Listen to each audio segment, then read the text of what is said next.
Hi, my name is Moth, and today I will be reading to you my research paper on how art can be defined. So, this isn't actually like a full reading, it's more of me using my research paper as a skeleton for this because I tried to read it and I felt like it just didn't translate well a research paper to YouTube that I wrote for school. So I'm deciding to go with just using it as a skeleton while I just go over everything that I've written. This is actually my first long form video and I really just want to get my opinions out there and share what I had with the community. And I'm not here to make any definite points. I'm just here to share my opinions to help you develop yours. If you agree with me, if you disagree with me, comment down below so we can have a debate kind of thing. I don't know, but just have fun. I'm here to have fun. Okay, let's get on with this. There's a problem when talking about this new wave of art coming in because I've heard a lot of people refer to it as modern art. When speaking from a historical point, which I will be in this video, modern art is a different movement, which happened not so modernly in modern times. So for the sake of just understanding, we'll call this new wave of modern art TikTok modern art. So modern art is a new form of art that has started to emerge.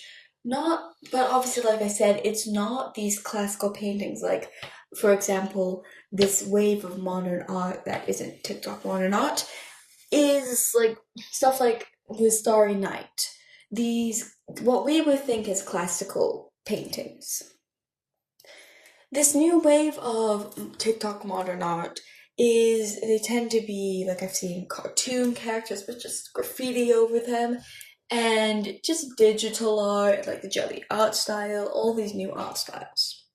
These new art styles have become more widespread because it is easier to go quote-unquote viral with this. People ask, oh, what is the art style? It's jelly art, it's cartoon, yada yada, and people try to learn that art style.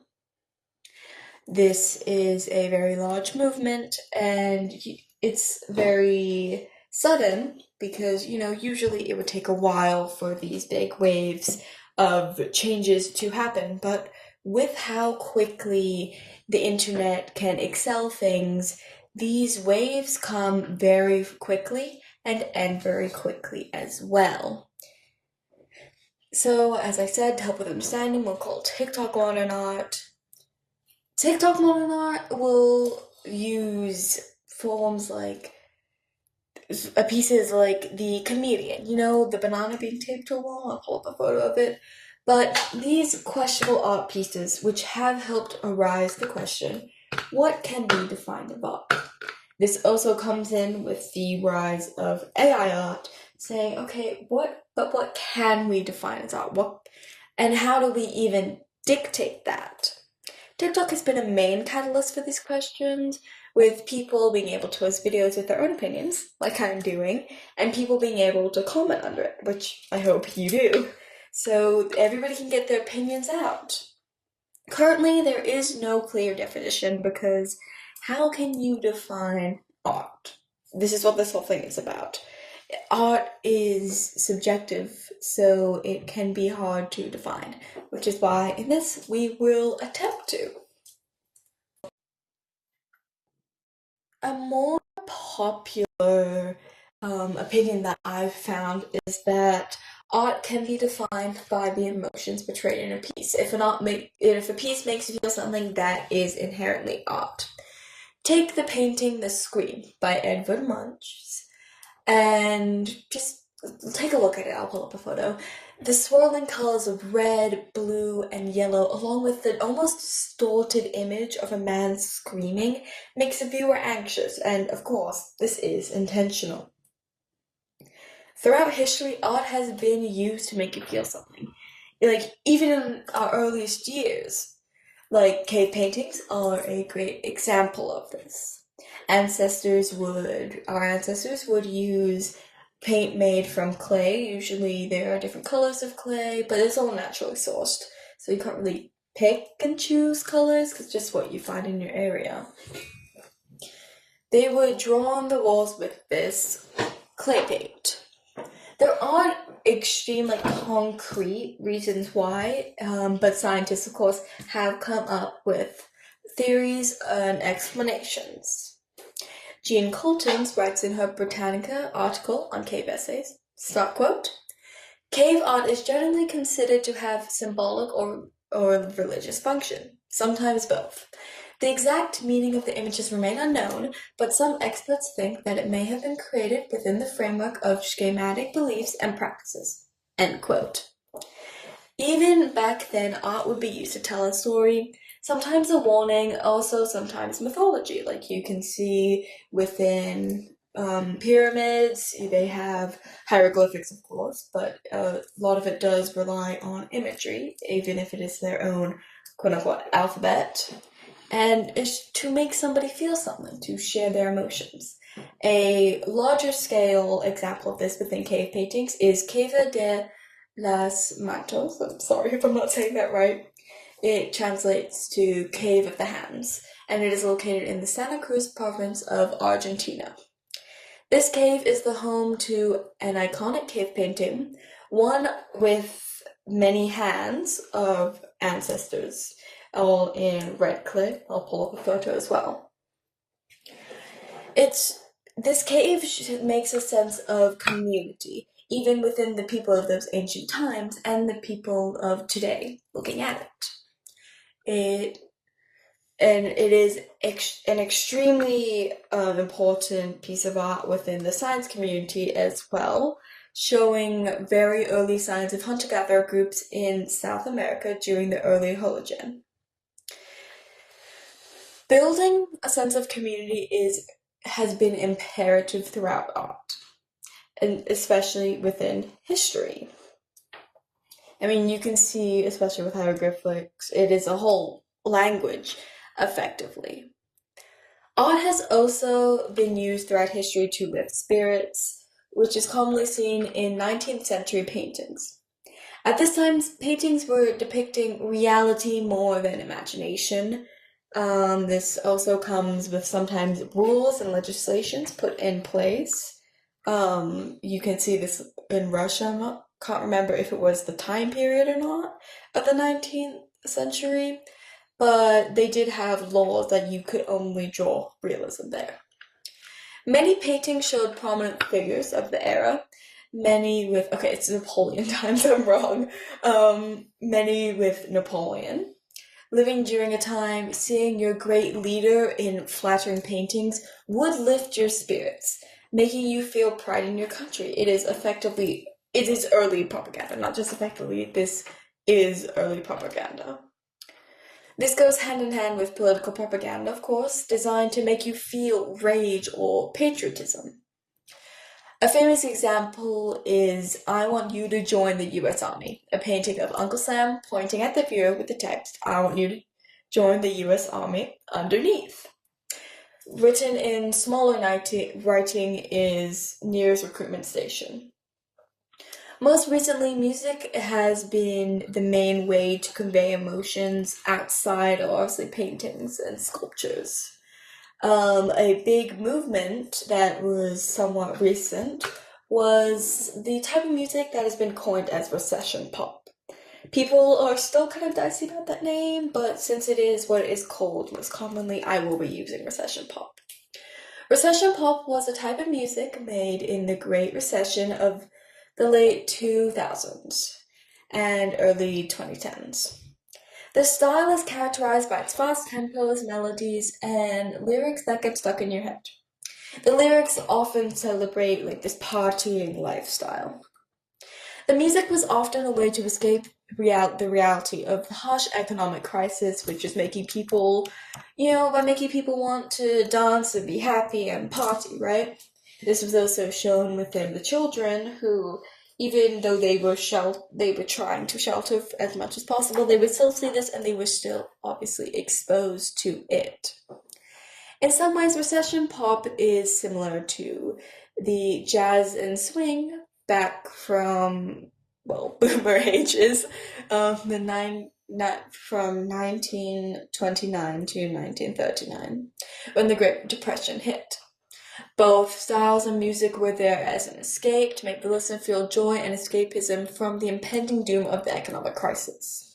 This can be seen very often within recessions and economic crises. Music and art will come out to make everybody feel happy and as a distraction, effectively capitalizing off of this suffering to say, hey, here we go, be happy, be fun, go to parties, dance, yada yada yada, and ignore the raising bread prices, please.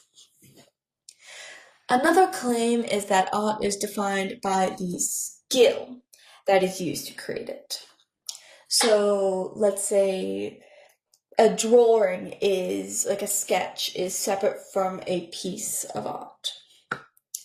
The Blair School of Realism writes, start quote, "Skill provides the foundation upon which artistic expression is built, allowing artists to communicate their ideas with clarity and fine ease. It is the craftsmanship that brings a concept to life, giving it a tangible form that resonates with the observer." End quote. Without the skills to paint, sculpt, or produce whatever art is, then it all comes out as slop. Not to be confused as AI slop. If I'm saying AI slop, I will clarify. Unable to interpret or to enjoy listening to. If you were shown a painting that was made by someone who had just started to paint, and then by a painting by a seasoned artist, it would be easy to interpret which one was better. Not minding the soul behind it, but saying which one by aesthetics is better. Which one do you find more visually appealing? Skills define appreciation, and without skill, a piece can become boring or it can be hard to interpret. Like said in an article by Blair School of Realism, the problem with conservative art is that while they focus on accuracy, they often forget everything else, and to the point of the conceptualist, the result is often boring. End quote. When the skill is lost, a piece can feel soulless, and then it can't truly be art. Sacrificing skill, meaning sacrificing to a piece of art that could not or cannot be translated well. Like examples, color theory, you don't want to use clashing colors or it gets hard to look at, or colors that are too similar. Skill is also needed to make something beautiful. As said in quote, "Conceptual artists forget that skill and technique is the vehicle which carries the idea. Without it, the visual artist is handicapped. Conceptual artists can overlook aesthetic concerns, which can result in ugliness."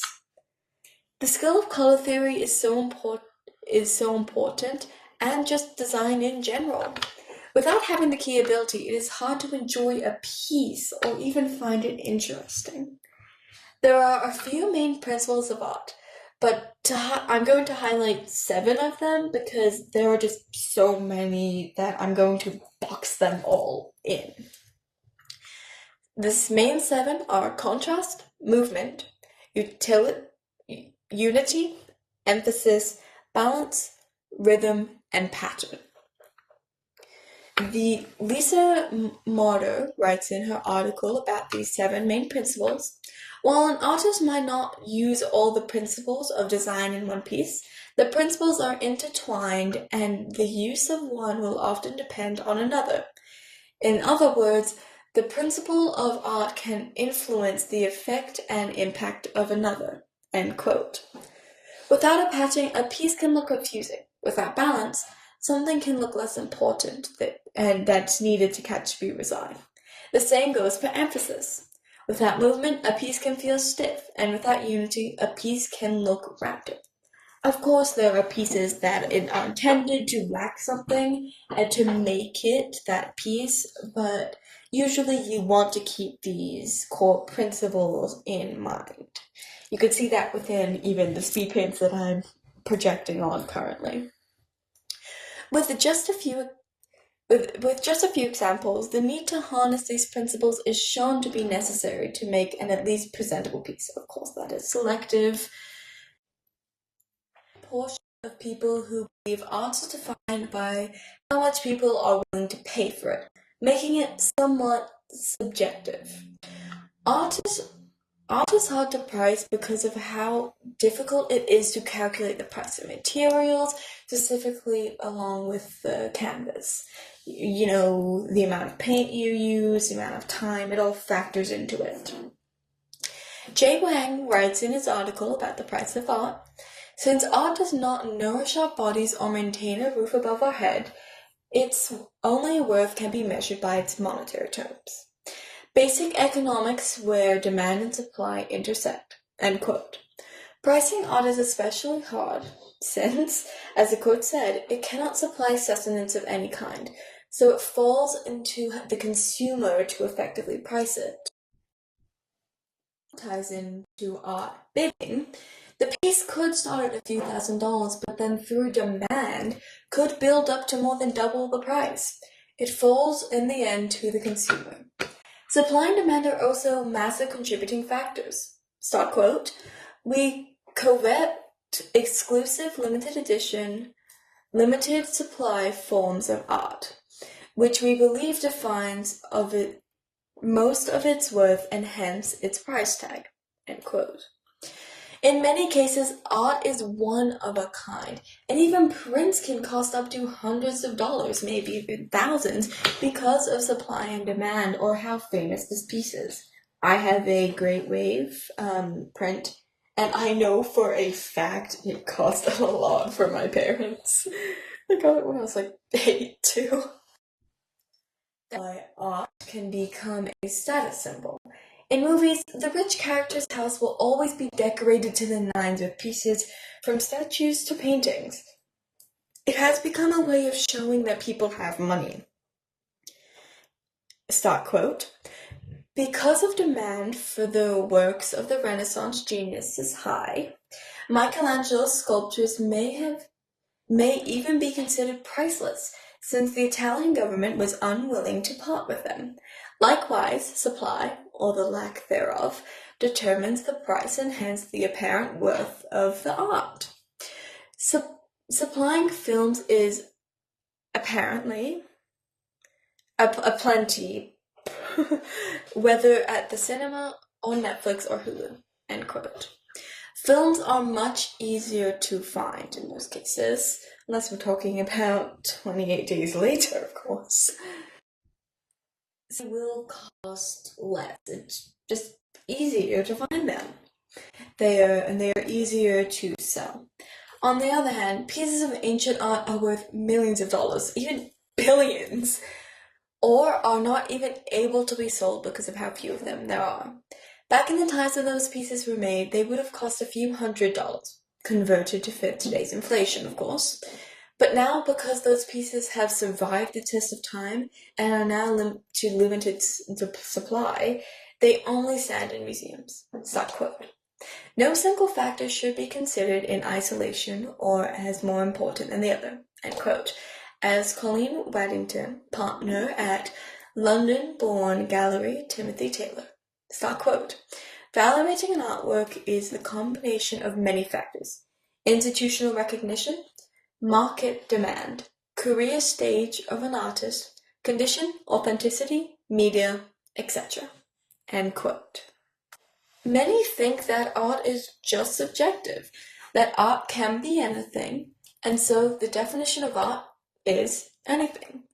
Christopher P. Jones writes, start quote, in art, we tend to place a lot of emphasis on originality and with the breaking of traditions. And there are countless examples of artistic revolutions that have failed to meet the taste of society at the time, only to be subsumed into the conventional appetites of later generations. End quote.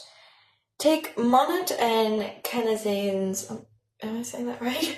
Paintings, for example. At the time, both artists' work were considered to be unfinished sketches. of a drawing than a fully fledged piece of art. Now their art is looked up and seen as one of the most top artists, and their work is frankly iconic.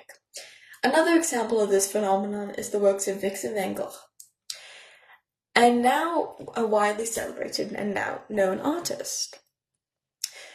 Van Gogh was credited with pioneering the modern art movement, not to be confused with the TikTok modern art movement, though he was not aware of this.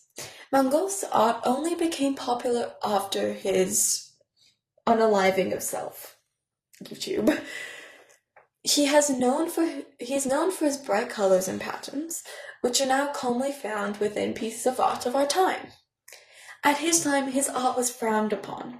Darker and more muted colors were accepted and appreciated because of Michelangelo's work in the Sistine Chapel in the Vatican City, which is actually a very funny story because when that was restored, it turned out that he did use very bright colors, and it was only the aging that made it look so dark.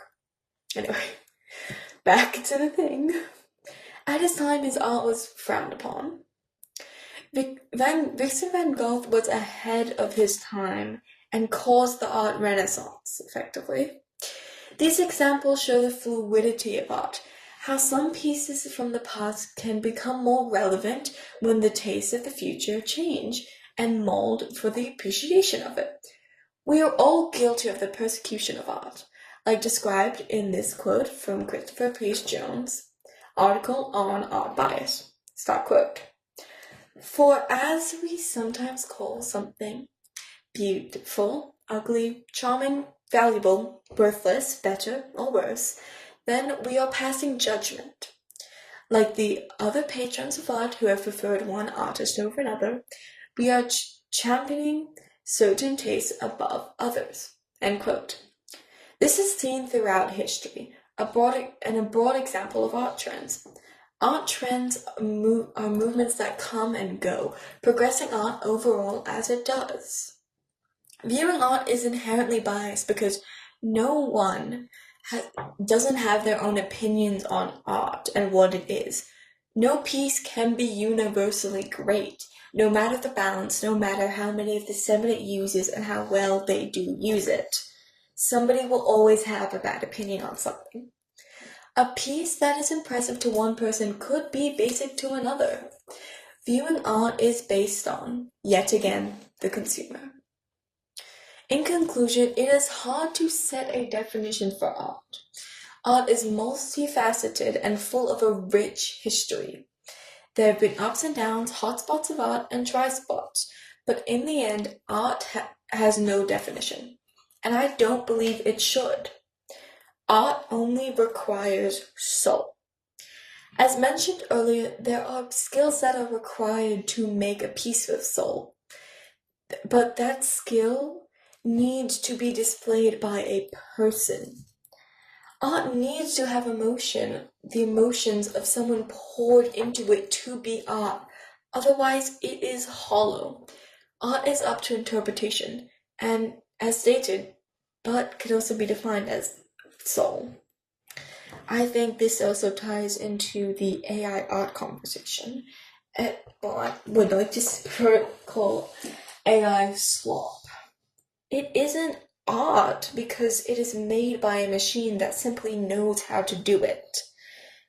I think art should have soul. It shouldn't just be because you know how to do it. It should be because you want to.